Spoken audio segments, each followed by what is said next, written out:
Good morning. Today we're going to do a little different thing.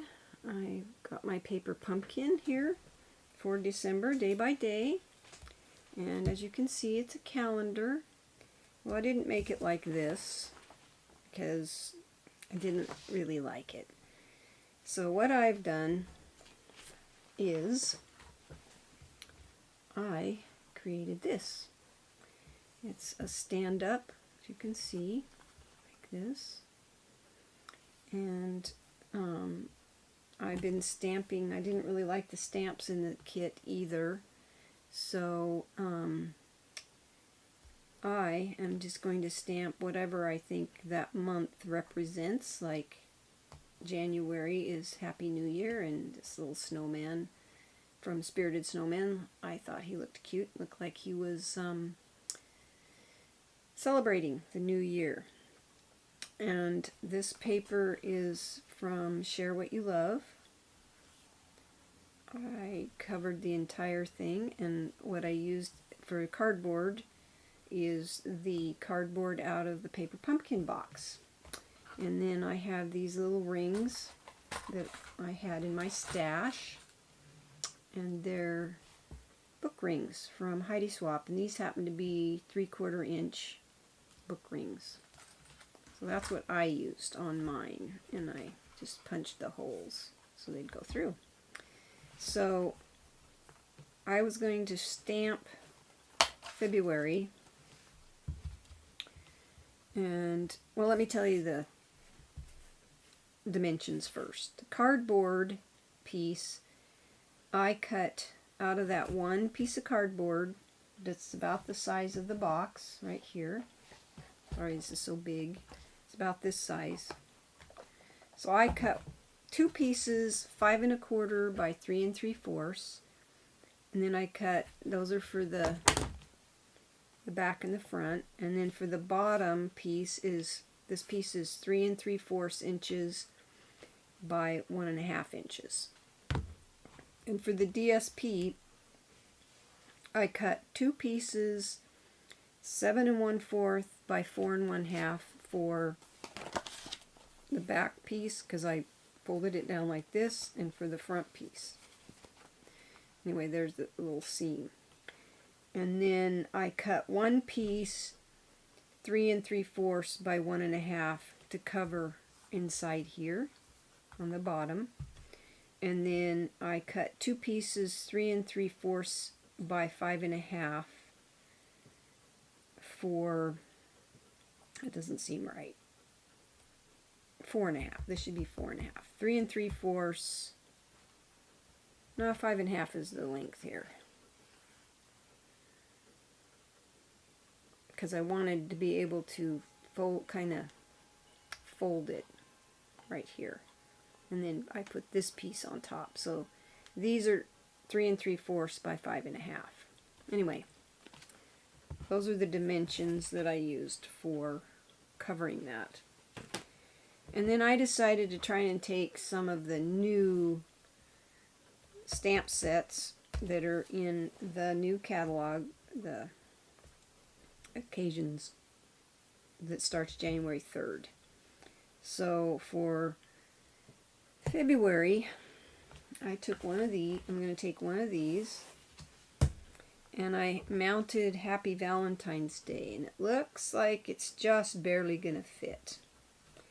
And I didn't use the stamping spots that were in the set. I wanted to just do my own thing with it.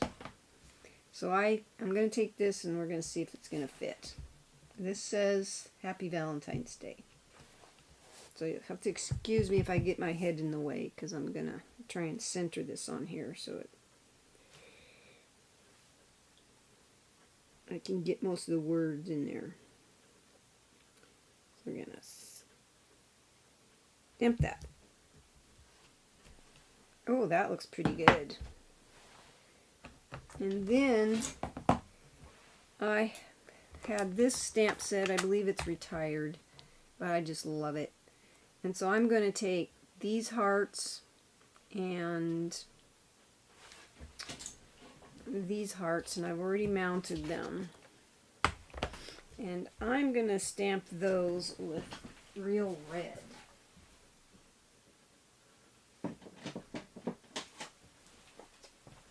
Because I wanted them to be red. So let's put this underneath here.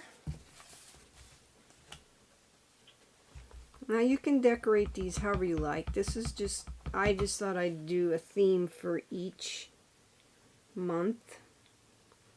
So this Valentine's Day is in February, so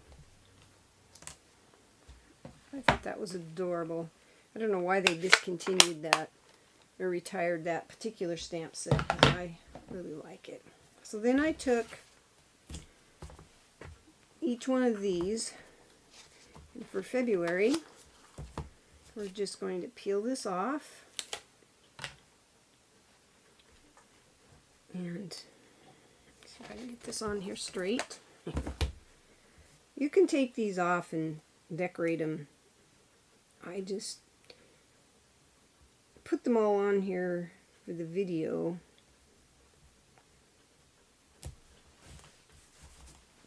So there's the Happy Valentine's Day for February.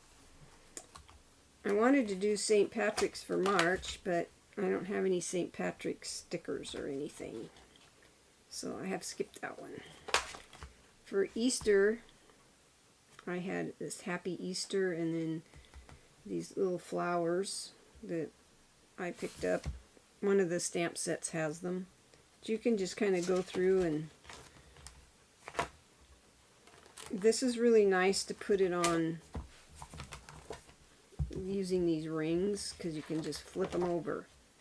I'm not sure what their idea was with the ribbon, because you'd have to rip them off, and I didn't want to rip them off.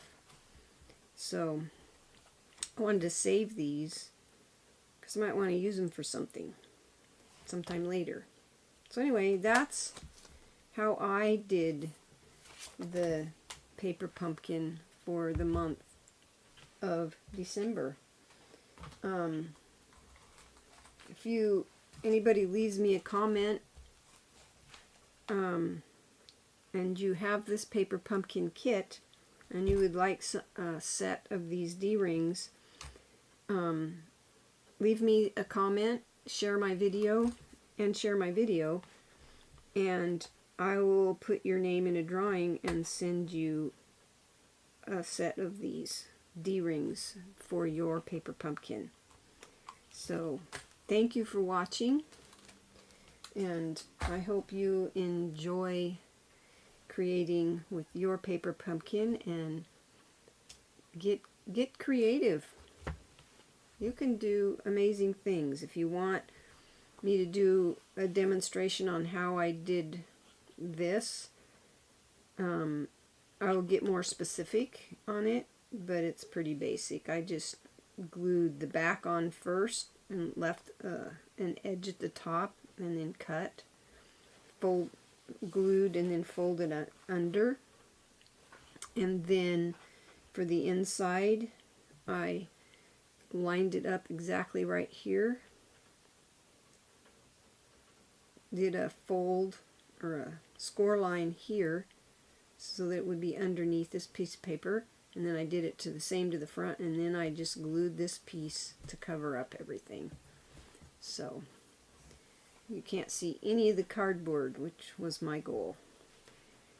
So have a happy, blessed Christmas, and enjoy creating one layer at a time. Thank you for watching.